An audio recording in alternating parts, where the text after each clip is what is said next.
السلام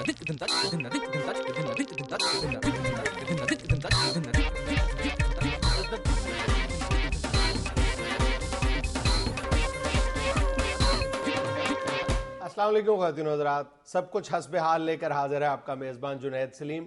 میرے ساتھ ہیں ناجیہ بیگ اور ہم سب کو بہت عزیزی. السلام علیکم. السلام علیکم ناظرین. ہمارے وطن عزیز میں آج کل سیاستدان ایک دوسرے سے جلسہ کھیل رہے ہیں اور حکومت عدلیہ سے لکن میٹی کھیل رہی ہے، اور جو عوام ہے وہ چرچل کا وہ معقولہ یاد کر رہے ہیں. سانو نہر والے پول تے بلا کے تے ہورے ماہی کتھے رہ گئی. یہ آپ نامعقول پہ ہنسے ہیں یا معقولے پہ ہنسے ہیں؟ نہیں، نامعقول پہ ہنسے ہیں. یہ نامعقول پہ میری طرف اشارہ کیوں کیا یار؟ میں نے کبھی اشارہ کیا تم نے یار؟ یہ ذرا ریوائنڈ کر کے دکھاؤ ناظرین کو، اس نے میری طرف ایسے اشارہ کیا، ہاتھ رکھا ہوا. میں کسی دانشور کو یہ نہیں لیتے، اور نہ ہی ہر دانشور ایک جیسا ہوتا ہے. جیسے 5 انگلیاں برابر نہیں ہوتی ایسے دانشور بھی برابر نہیں ہوتے. دانشور کو نہیں چھیڑتے، دانشور کی ہاں لگ جائے تو بہت بری ہوتی ہے. ایک دانشور کی ہاں لگ جائے یا پھر دانشور کا دا لگ جائے. ہائے ہائے ہائے. عزیزہ، ہم خبروں کی طرف آئیں جو بجلی، گیس، پانی کے بحران سے بھری پڑی ہیں. خبروں میں کوئی بحران نہیں ہے، بحران تو اصل میں گھروں میں ہے. خبروں کا بحران تو منی، شیلا، وینا کے ساتھ تھوڑا ختم ہو جاتا ہے. چلے عزیزہ، اب سنیں خبریں. بجھے بلب، ٹھنڈے چولہے اور خشک ٹوٹیاں، عوام سراپا احتجاج بن گئے. مرے کو مارے شاہ مدار. یقین کرو، یعنی بڑے شہروں میں تو قدرے بہتری ہے، چھوٹے شہروں میں بہت برا حال ہے. کہیں پہ پانی نے عوام کو مارا ہوا ہے، کہیں پر بجلی کی لوڈ شیڈنگ نے جینا محال کیا ہوا ہے، اور کہیں پر گیس کی لوڈ شیڈنگ نے مصیبت ڈالی ہوئی ہے. یعنی عذاب بنا ہوا. یار اتنی بری حالت ہے بجلی کی، دن رات کا پتہ ہی نہیں چل رہا. جو چھوٹے چھوٹے گھروں میں رہتے ہیں ان کو تو بیچاروں کو یہی نہیں پتا چل رہا کہ دن چڑھ گیا یا رات ہو گئی. بالکل. میں اپنے تائے کے پتر کے گھر گیا ہوں، کلر سیدہ اپنی بیوی کے ساتھ لڑ رہا تھا، تو میں کہتا رہا تھا اس وقت ادھر روشن دان بناؤ. میں نے کہا ہوا کیا؟ کہتا ہے یہ بھائی جان آپ کو کیا بتاؤں، رات کو مجھے کہتی ہے کہ جاؤ بچوں کو سکول چھوڑ کے آؤ. میں نے کہا بھیا ابھی نیرا ہے، ابھی رات ہے. کہتی ہے نہیں، تمہیں پتہ ہے دن کب چڑھتا ہے رات کب چڑھتی ہے، چلو جاؤ سکولے چھوڑ کے آؤ. کہتا میں ان کو تیار شیار کر کے سائیکل پکڑ کے باہر نکلا ہوں، اگے نیرا کوپ. میں ڈر گیا، میں نے کہا دن کے وقت نیرا، پتہ نہیں قیامت آنے والی ہے. کہتا ہے ادھر سے ایک بندہ گزر رہا تھا، اس نے مجھے بتایا اور رات کے وقت کہاں بچوں کو لے کے جا رہے ہیں. میں اندر آ کے بیوی کے ساتھ لڑ پڑا ہوں. بس پھر واقعی قیامت آ گئی. بہت بری حالت ہوئی ہے یار، نہ گیس نہ پانی. مجھے کہتا ہے جی تو میں کیا بتاؤں، کتنے دن پانی نہیں آتا. کئی دفعہ تو میں ٹوٹی کو منہ لگا کے زور سے پانی کھینچ کے کروڑیاں کر کر کے بچے نہلاتا. کہتا ہے یہ بھی کوئی 3 بجے تک کروڑی کھینچی جاتی ہے، اس کے بعد تو ہوا شروع ہو جاتی ہے. پھر میں ٹوٹی کو پیپ لگا کے تو سائیکل میں ہوا بھرتا ہوں. صبح میں کہتا ہوں ناشتہ دو تو مجھے کہتی ہے گیس کوئی نہیں ہے. پھر لڑائی شروع ہو جاتی ہے. بس پھر اس کی گالیاں کھاتا ہوں، اوپر سے ایک سگرٹ پیتا ہوں. تھوڑی پیٹ کو تسلی ہو جاتی ہے تو کام پہ چلا جاتا ہوں. اچھا، یہ سب کچھ تمہارے کزن کے ساتھ ہو رہا ہے نا؟ As it is. اس وقت تو سارا پاکستانی کزنوں سے بھرا ہوا ہے، کہانی گھر گھر کی. میری اینک کہتی ہے کہ الیکشن اپنے وقت پر ہوں گے. چودھری شجاعت. اینک بتاتی ہے جی شاباش. کافلی کے سارے بندے ہی تو تحریک انصاف میں دوڑ گئے ہیں. اب چودھری شجاعت صاحب اپنی چیزوں سے ہی باتیں کر رہے ہوتے ہیں. ایگزیکٹو کمیٹی کا اجلاس کر رہے ہوتے ہیں اپنی ساری چیزیں آگے رکھ کے. چال کپ رکھا ہوتا ہے، اینک رکھی ہوتی ہے، ریموٹ رکھا ہوتا ہے، سگریٹ والا ایشٹرے رکھا ہوتا ہے، اور ان سے باتیں کر رہے ہوتے ہیں. ریموٹ چٹھا صاحب، او کوئی ریموٹ. یار تم میرے میڈیا ایڈوائزر ہو، یہ بتاؤ کہ مجھے حکومت کے لیے کیا بیان دینا چاہیے. مگر یہ سیکرٹری جنرل صاحب تو کوئی اور بات کر رہی ہے. تو بات کیوں نہیں آتا، کیوں غلط گل کرنا ہے. جڑا تو اپنے لو لگ تے ہاتھ رکھ کے کھلوتا ہے میں تیری باہ وڑ دینی. میں تین دس جدن میں تیرے گرم گرم چاہ پائی نا ابل دی، تیرے لتاں سڑ جانی. لگتے گل تے مجھے لگتا جڑا تو ایڈا ਚੌੜਾ ਹੋਇਆ ਨਾ ਤੈਨੂੰ ਇਮਰਾਨ ਖਾਨ ਦਾ ਫੋਨ ਆ ਗਿਆ ਤੇ ਦਫਾ ਉਹ ਜ਼ੂਵੀ ਐਗਜ਼ੈਕਟਿਵ ਕਮੇਟੀ ਦਾ ਇਜਲਾਸ ਟੀਵੀ ਵਾਲੇ ਆ ਗਏ ਨਹੀਂ ਲੋਟਾ ਚੁੱਕ ਲੈ ਵਿੱਚੋਂ